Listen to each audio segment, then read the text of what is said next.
غیر مقلدین کہتے ہیں قرآن کریم سورۃ المائدہ آیت نمبر 3 میں ہے الیوم اکملت لکم دینکم واتممت علیکم نعمتی ورضیت لکم الاسلام دینا۔ جب اللہ نے دین کو کامل اور مکمل فرما دیا اور یہ فقہ حنفی جو بعد میں آئی ہے تو یہ تکمیل دین کے خلاف ہے، اس لیے ہم اس کو لینے کے لیے تیار نہیں ہیں۔ جواب سمجھیں۔ جواب نمبر 1، یہ الزامی جواب ذہن میں رکھ لیں۔ جواب نمبر 1، میں دوران گفتگو ایک جملہ کہا کرتا ہوں، کبھی سوال کا جواب ہوتا ہے اور کبھی سوال پر سوال کا جواب ہوتا ہے۔ ایک شخص نے مجھ سے پوچھا کہ آپ ہمیشہ کہتے ہیں میں اکابر کی تحقیقات پیش کرتا ہوں، اپنی کوئی تحقیق پیش نہیں کرتا، تو یہ کون سے بزرگ کی تحقیق ہے کہ جواب کی 2 قسمیں ہیں؟ کبھی سوال کا جواب ہوتا ہے اور کبھی سوال پر سوال کا جواب ہوتا ہے۔ میں نے کہا تحقیقات ہمارے اکابر کی ہیں، آپ نے پڑھی بھی ہیں، میں اکابر کی تحقیقات کو اپنے لفظوں میں پیش کرتا ہوں۔ آپ نے پڑھا جواب کی 2 قسمیں ہیں، ایک جواب تحقیقی اور ایک جواب الزامی۔ اس کا ترجمہ میں نے یہ کیا ہے کہ کبھی سوال کا جواب ہوتا ہے اور کبھی سوال پر سوال کا جواب ہوتا ہے۔ تو جواب تحقیقی الزامی 2 قسمیں تو آپ نے کتابوں میں پڑھی ہوئی ہے نا، اس لیے کوئی نئی بات تو نہیں ہے یہ۔ پہلے جواب الزامی سمجھیں۔ ہم نے کہا اگر الیوم اکملت لکم دینکم کا معنی یہ ہے کہ جب یہ آیت نازل ہوئی، اس آیت کے بعد جو کچھ ہے وہ دین میں اضافہ اور بدعت ہے اور بدعت مردود ہوتی ہے، تو ہمارا سوال یہ ہے الیوم اکملت لکم یہ قرآن کی آخری آیت ہے یا اس کے بعد کوئی اور آیت بھی نازل ہوئی ہے؟ یہ آخری آیت یا اس کے بعد کوئی نازل ہوئی؟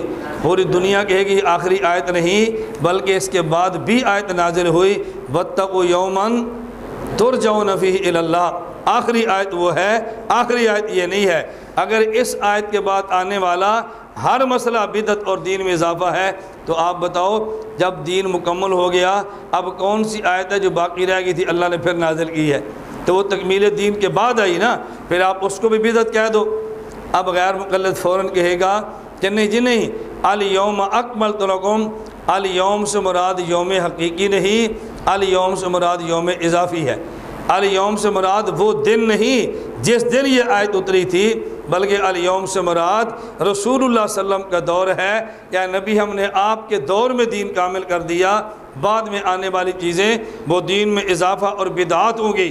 ہم نے کہا اگر الیوم سے مراد وہ نہیں جو آپ سمجھے، عام بندہ سمجھتا ہے، تو اکملت سے مراد وہ نہیں جو آپ سمجھے ہیں، اکملت سے مراد وہ نہیں جو آپ سمجھے ہیں۔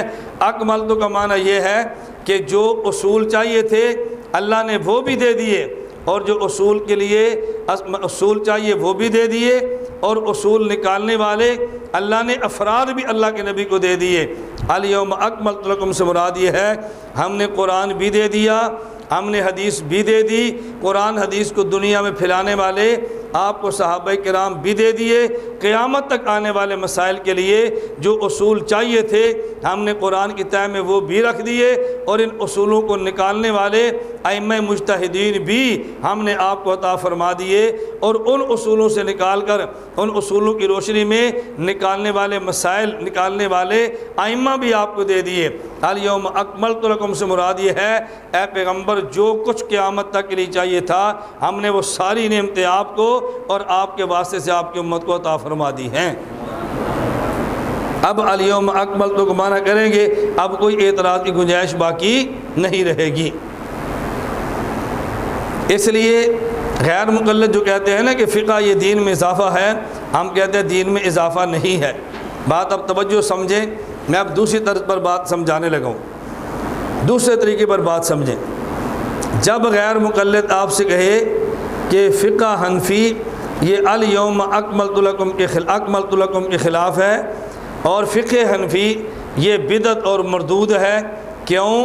اس لیے کہ فقہ حنفی نبی کریم صلی اللہ علیہ وسلم کے دور کے بعد کی پیداوار ہے، ہم اس کو نہیں مانتے۔ جب کوئی غیر مقلد آپ سے کہے کہ فقہ حنفی نبی کے دور کے بعد کی ہے، آپ نے سینہ تان کر کہنا ہے کہ فقہ حنفی اللہ کے نبی کے دور کی ہے۔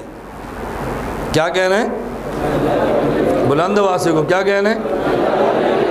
کوئی بندہ آپ سے پوچھے کہ فقہ حنفی حضور کے دور کی ہے یا بعد کی ہے، آپ نے کہنا ہے حضور پاک صلی اللہ علیہ وسلم کے دور کی ہے۔ وہ پھر تعجب سے پوچھے گا امام ابو حنیفہ اللہ کے نبی کے دور کے ہیں، آپ نے کہنا نہیں وہ بعد کے ہیں۔ پھر اور تعجب سے پوچھے گا کہ جب امام ابو حنیفہ نبی کے دور میں نہیں تھے تو یہ فقہ نبی کے دور میں کیسے تھی؟ آپ نے کہنا فقہ نبی کے دور میں تھی اور امام بعد کے تھے۔ وہ کہے گا جی کیسے؟ آپ اس سے فوراً سوال کریں کہ یہ صحیح بخاری اللہ کے نبی کے دور کی ہے یا بعد کی ہے؟ صحیح بخاری سے مراد رسول اللہ صلی اللہ علیہ وسلم کی وہ حدیثیں جو صحیح بخاری میں ہیں، یہ اللہ کے نبی کے دور کی ہے یا بعد کی ہے؟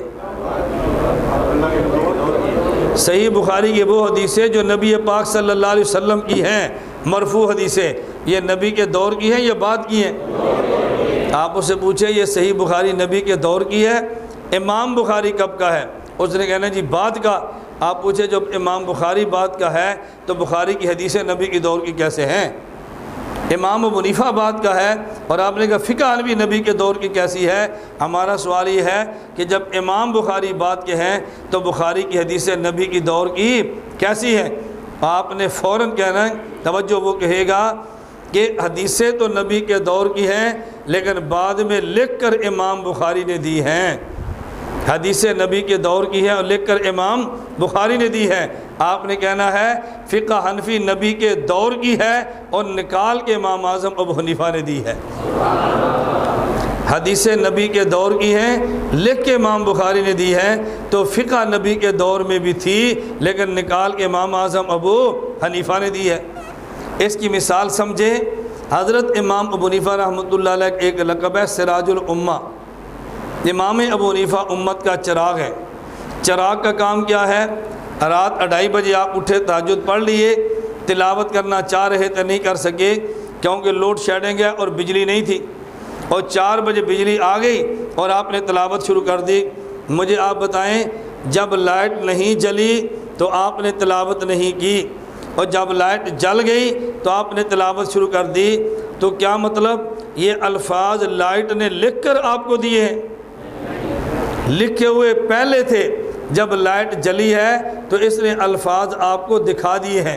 پتہ یہ چلا چراغ الفاظ بتاتا نہیں ہے، بنے ہوئے الفاظ کو چراغ جلے تو دکھاتا ہے۔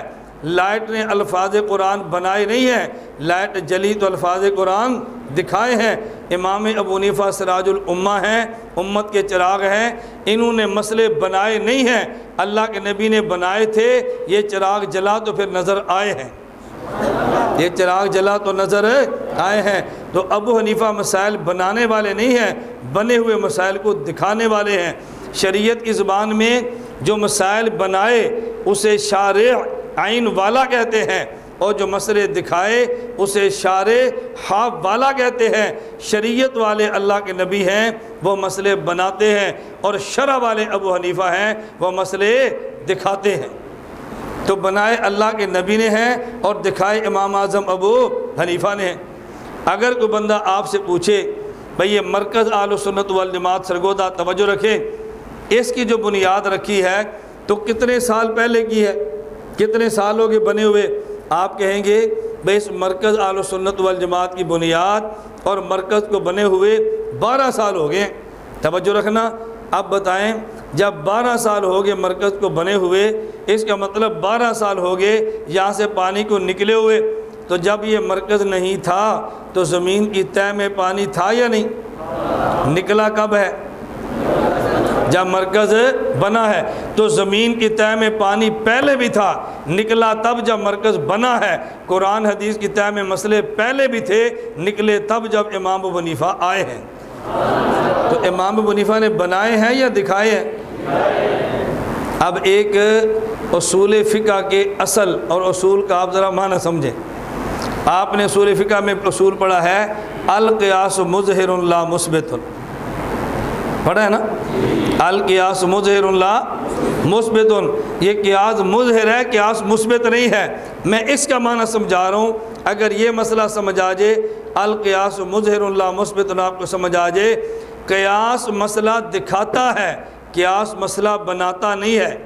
توجہ رکھیں، قیاس مسئلہ دکھاتا ہے، بناتا، قیاس مظہر ہے، مثبت نہیں ہے۔ قیاس مسئلہ دکھاتا ہے، بناتا نہیں ہے۔ نص مسئلے بناتی ہے، نص مسئلے دکھاتی، توجہ رکھنا، قیاس مسئلہ دکھاتا ہے، بناتا نہیں ہے، اور نص قرآن حدیث یہ مسئلے بناتی ہے، مسئلے دکھاتی نہیں ہے۔ اللہ کے نبی نص والے ہیں اور ابو حنیفہ قیاس والے ہیں۔ نبی نے مسئلے بنائے ہیں، ابو حنیفہ نے مسئلے دکھائے ہیں۔